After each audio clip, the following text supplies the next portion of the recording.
ஆயுர்வேத சிகிச்சை முறை அமெரிக்கா போன்ற வளர்ந்த நாடுகளின் ஆசீர்வாதத்தை பெற்று போட்டியில் உள்ளது என யாழ் இந்திய துணை தூதுவர் மகாலிங்கம் தெரிவித்தார். யாழ்ப்பாணம் பிரவுன் வீதியில் நேஷன் பாப்புலர் ரவல்ஸ் நிறுவனத்தில் நியூ ஆரோக்கிய தயாரிப்புகள் எனும் பெயரில் ஆயுர்வேத மருந்துகள் காட்சி அறையை திறந்து வைத்து உரையாற்றுகையில் அவர் இவ்வாறு தெரிவித்தார்.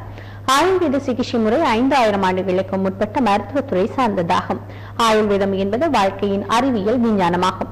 பிரம்மா ஆயுர்வேதத்தை உலகிற்கு அறிமுகப்படுத்த வேண்டிய சமயத்தில் தன்வந்திரி என்பவரை பூலோகத்திற்கு அனுப்பி வைத்ததாகவும் இதன் மூலம் ஆயுர்வேதம் இங்கு வந்ததாகவும் புராணங்கள் தெரிவிக்கின்றன.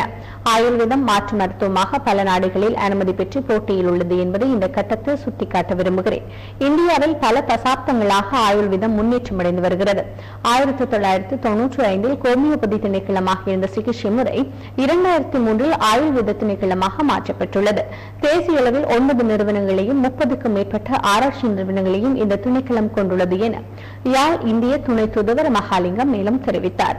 இந்நிகழ்வில் ஆயுர்வேத திணைக்களத்தின் வடமாகாண பணிப்பாளர் வைத்திய கலாநிதி திருமதி துரைரட்னம், சித்தா ஆயுர்வேத கல்லூரி அதிபர் திருமதி கே பரமசிவம் உட்பட பலரும் கலந்து கொண்டார்கள்.